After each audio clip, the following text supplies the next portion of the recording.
Over the past 200 years, human involvement, and lack thereof, has drastically changed the environment, ecology, and perceptions of St Stanislaus Conservation Area for its betterment and its detriment. Located within the residential areas in North St. Louis County, the site is named for the former St. Stanislaus Seminary and is rich with varied histories. However, there is a lack of awareness of this history, and that lack of awareness negatively impacts how the site is stewarded today. I believe that giving a proper attention and resources to the site can influence the future of St. Stanislaus for the better.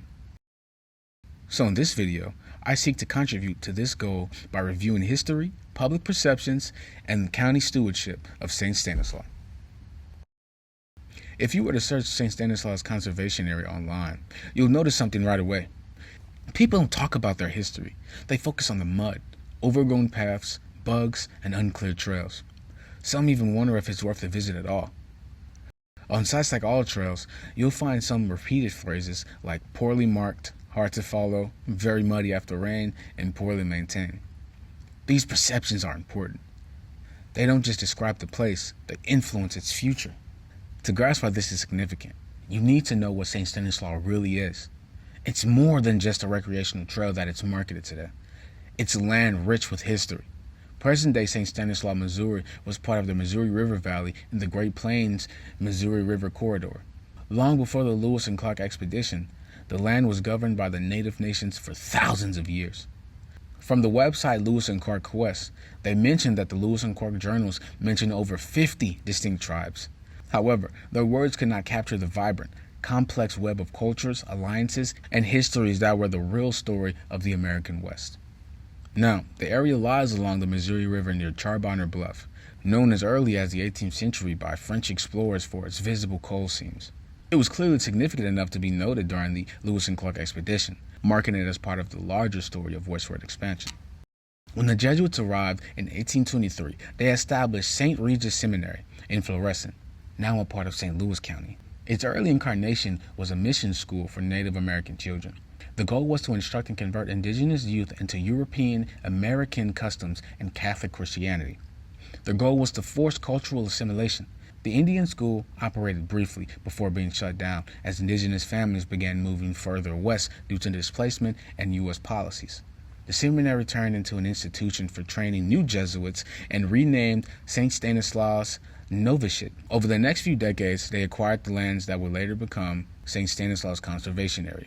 They turned the parklands into a retreat center, spaces designed for reflection and spiritual retreat. But there's more.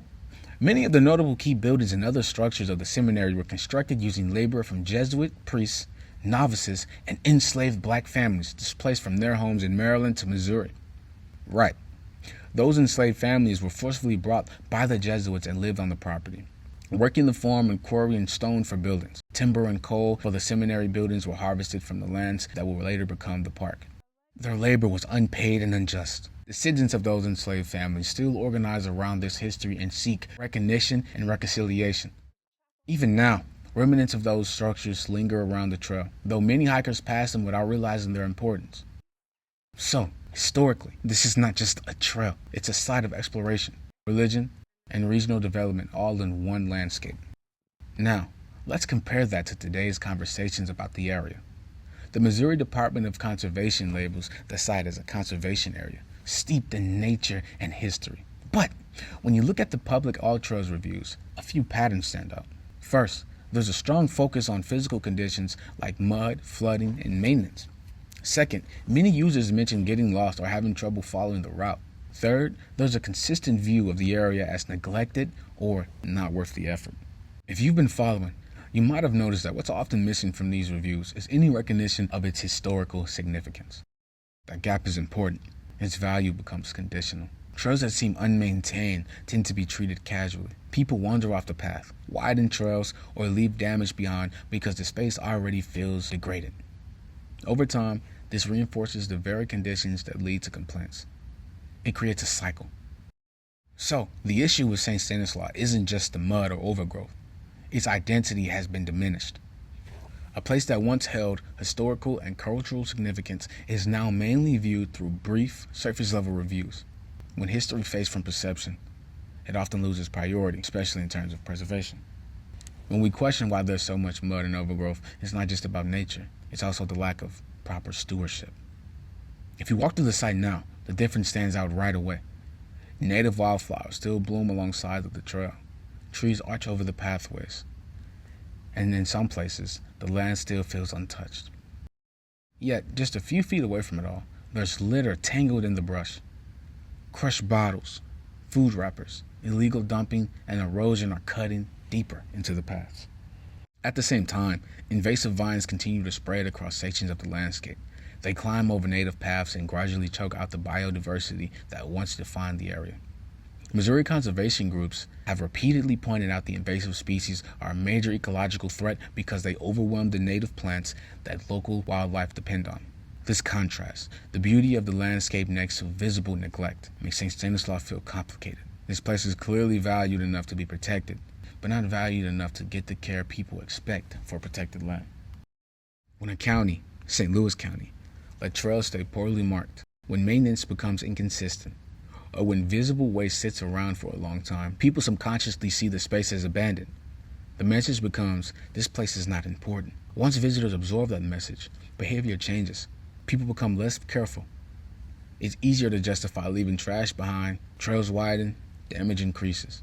Then, new visitors arrive, notice the decline, and reinforce the same perception all over again. If you plan to visit a place like St. Stanislaus, consider asking a different question. Instead of just, is this a good trail? Ask yourself, what am I walking through? Once you understand that, once you recognize the layers beneath the surface, you're more likely to treat it with care. In places like this, perception isn't just a matter of opinion. It's essential for preservation. Do we only care about landscapes when they're polished and visually perfect? Or can we see the value in places that are messy, layered, and historically complex? St. Stanislaus is indeed complicated. It's beautiful yet damaged, historic yet overlooked, ecologically rich but threatened by human activity. Perhaps that complexity is why it matters. The good news is that preservation doesn't always need large actions. Sometimes it starts with smaller choices. Staying on marked trails, picking up litter, even if it isn't yours. Learning about the local history before visiting, supporting local conservation areas, and seeing the site as more than just a hiking spot. If public perception helped contribute to the decline of spaces like St. Stanislaus, then awareness can also help turn it around. The site does not have to remain stuck in this cycle, but people must first decide that it's worth caring about.